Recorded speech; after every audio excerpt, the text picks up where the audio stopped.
ഈയിടെ ഞാൻ ഡ്യൂസൽഡോർഫിലുള്ള ലാംബെർട്ടോസ് പള്ളിയിൽ ചെന്നപ്പോൾ കണ്ട് മാമോദീസയ്ക്ക് ഉപയോഗിക്കുന്ന ഒരു ബേസിനാണിത്.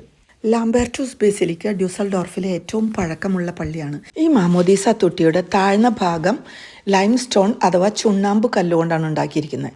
മുകളിലത്തെ ഭാഗം ബ്രോൺസ് കൊണ്ടാണ് ഉണ്ടാക്കിയിരിക്കുന്നത്. ഏറ്റവും മുകളിലായിട്ട് മനോഹരമായ ഒരു സ്ത്രീയുടെയും പുരുഷൻ്റെയും ശില്പം ഉണ്ടാക്കിയിട്ടുണ്ട്. അതിന് താഴെയായിട്ട് ഡൈനോസോർ, കഴുത, കുതിര, പക്ഷികൾ, ആമ, മുയൽ, തേനീച്ച, ഒച്ച്, ശലഭങ്ങൾ, അങ്ങനെ നമുക്ക് പരിചയമുള്ള എല്ലാ തരം പക്ഷികളെയും മൃഗങ്ങളെയും ഇതിൽ കാണാം. ആന തന്നെ 2 തരം, ആഫ്രിക്കൻ ആനയും ഇന്ത്യൻ ആനയുമാണെന്ന് കണ്ടിട്ട് തോന്നുന്നു. അവിടെ എന്താ എഴുതി വച്ചിരിക്കുന്നതെന്ന് വായിച്ചു നോക്കാം.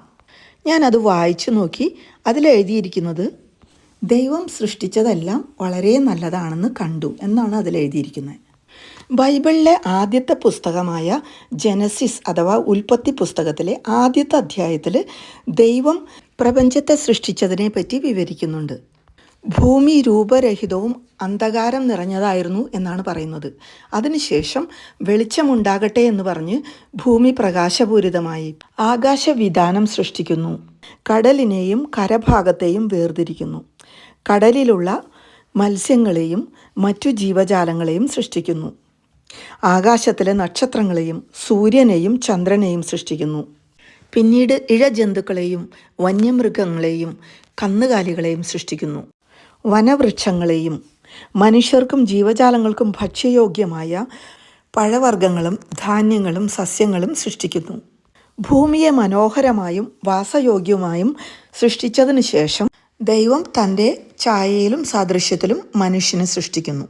മനുഷ്യനെ സൃഷ്ടിച്ചതിന് ശേഷം ദൈവം പറയുന്നു, താൻ സൃഷ്ടിച്ചതെല്ലാം വളരെ നല്ലതാണെന്ന് കണ്ടു. അതാണ് ഇവിടെ എഴുതിയിരിക്കുന്നത്. പ്രപഞ്ച സൃഷ്ടിക്ക് ശേഷം അതിലുള്ള എല്ലാ ജീവജാലങ്ങളെയും പക്ഷിമൃഗാദികളെയും മനോഹരമായി സൃഷ്ടിച്ചതിന് ശേഷമാണ് ദൈവം മനുഷ്യനെ, സൃഷ്ടിയുടെ ഏറ്റവും മകുടമായിട്ടുള്ള സ്വന്തം ഛായയിലുള്ള മനുഷ്യനെ പുരുഷനും സ്ത്രീയുമായിട്ട് സൃഷ്ടിച്ചത് എന്നാണ് ഈ ഒരു കലാരൂപത്തിൽ നിന്ന് നമ്മൾ മനസ്സിലാക്കുന്നത്. എന്ന് പറഞ്ഞാൽ ഈ സൃഷ്ടപ്രപഞ്ചത്തിൻ്റെ ഏറ്റവും വലിയ ആർക്കിടെക്റ്റായ ദൈവത്തിൻ്റെ മാസ്റ്റർ പ്ലാനാണ് ഇവിടെ രൂപകൽപ്പന ചെയ്ത് കാണിച്ചിരിക്കുന്നത്. Thank you.